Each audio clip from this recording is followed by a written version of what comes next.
စီးပွားရေးလုပ်ငန်းလုပ်ကြတဲ့အခါလူအများစုကငွေများများရဖို့အတွက်ဘာလို့ရင်ကောင်းမလဲလို့တွေးကြပါတယ်ဒီလိုတွေးတဲ့တဲ့ပို့ပြီးတော့ကောက်တဲ့အတွေ့ရှိပါတယ်ဒါကတော့လူတွေမှာဗာပြဿနာတွေလိုအပ်ချက်တွေရှိသလဲဒါတွေကိုဘယ်လိုဖြေရှင်းပြီးဖြည့်ဆည်းပေးရင်ကောင်းမလဲလို့တွေးဖို့ပါငွေရှာဖို့ကိုဥတည်ပြီးစီးပွားရေးလုပ်တဲ့အခါငွေရရင်ပြီးရောသဘောမျိုးလုပ်ဖြစ်တတ်ကြပါတယ်အများအတွက်အကျိုးရှိလားအကျိုးရောက်လားဆိုပြီးတိုက်ပြီးတော့မတွေးဖြစ်တော့ပဲကိုကျိုးအတွက်အရင်တွေးမိတတ်ကြပါတယ်လူတွေရဲ့ပြဿနာကိုဖြေရှင်းဖို့အတွက်ဥတည်ပြီးစီးပွားရေးလုပ်တဲ့အခါ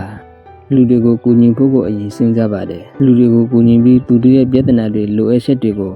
ဖြည့်ဆည်းပေးလိုက်ပြီးမှအဲ့ဒီဝန်ဆောင်မှုအတွက်တန်ရာတန်ကြေးငွေပြန်ယူဖို့ကိုတွေးပါတယ်လူလောကရဲ့ပြဿနာတွေကိုဖြေရှင်းဖို့လူတွေရဲ့ဘဝတိုးတက်ပြောင်းလဲအောင်လုပ်ဖို့ကြိုးစားရင်ကြီးတဲ့ရှင်းသာတော့ကြတဲ့သူတွေအများအပြားရှိပါတယ်ဂျက်ဘီဇိုတို့ဂျမ်မာတို့ဟာ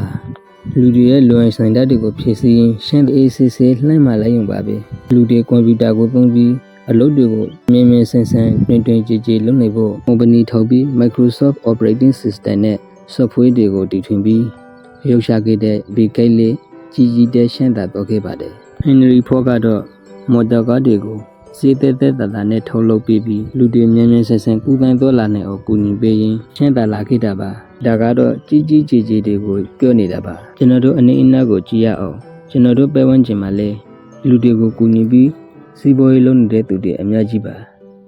လူတွေရဲ့စာဝတ်နေရေးအဝဝကိုကူညီဖြည့်ရှင်းပေးရင်ဝင်ငွေရှာတဲ့တမအားစီးပွားကြတဲ့စီးပွားရေးလုပ်ငန်းတွေ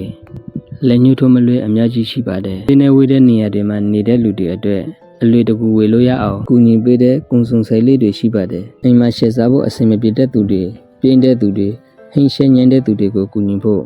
ဆက်တော့ဆိုင်လေးတွေရှိတယ်လူတွေရဲ့စံကေတာတန်ပြည့်နေဖို့အတွက်ကူညီပေးတဲ့စံကေတာဆိုင်တွေလေးရှိတယ်ဒီတော့ကျွန်တော်တို့ပတ်ဝန်းကျင်မှာနေတိုင်းကြုံတွေ့နေရတဲ့အခက်အခဲပြဿနာလေးတွေကိုမျက်စိဖွင့်နှာဆွင့်ပြီးရှာကြည့်နေဖို့လိုပါတယ်ဒီပြဿနာတွေဟာကိုယ့်အတွက်အခွင့်အရေးတွေဖြစ်လာနိုင်ပါတယ်ပြဿနာတွေကိုတွေးရင်တော့ဒီပြဿနာတွေကိုဘလို့ဖြေရှင်းနိုင်မလဲဆိုတာကိုစဉ်းစားကြရမှာပါကိုယ်ပိုင်ထိုးထွင်းဉာဏ်နဲ့ဖြေရှင်းလို့ရတယ်လို့ရှေ့နေရအရှက်ဒေသတွေမှာအလားတူပြဿနာတွေကိုဘလို့ဖြေရှင်းကြလဲဆိုတာကိုလေ့လာလို့ရပါတယ်လက်ရှိနေပြီးသားစနစ်ထက်ဘလို့ပိုကောက်အောင်လုပ်ရမလဲဆိုတာကိုတွေးပါဒါတွေကိုစဉ်းစားပြီးမှသာကိုဖြေရှင်းပေးလိုက်တဲ့ပြဿနာတွေအတွက်အဖို့အခါဘလို့ပြန်ယူမလဲဆိုတာကိုတွေးသိမ့်တာပါတထေးဟင်ဒီဖောကငွေရဖို့ကလွေပြီးတခြားဘာကောက်ကြိုးမှမပေးနိုင်တဲ့စီးပွားရေးဟာ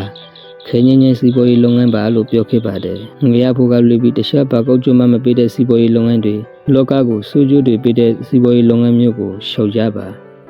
ဘသူသေးသေးငတင်မှရင်ပြီးရဆိုတဲ့အတွေ့အမျိုးကိုပေးကြပါလောကကိုအကျိုးပြုပြီးလူတွေရဲ့ပြဿနာတွေကိုဖြေရှင်းပေးတဲ့အတွေ့အမျိုးတွေကိုများများတွေးပြီးများများလုပ်ကြပါလို့တိုက်တွန်းလိုက်ပါတယ်အားလုံးကိုကျေးဇူးတင်ပါတယ်ခင်ဗျာအားလုံးစိတ်ရှင်းတာချင်းကိုယ်ကြီးကျမှချင်းနဲ့ပြည့်စုံနေကြပါစေလို့လည်းဆုမွန်ကောက်တောက်ပေးလိုက်ပါတယ်ခင်ဗျာ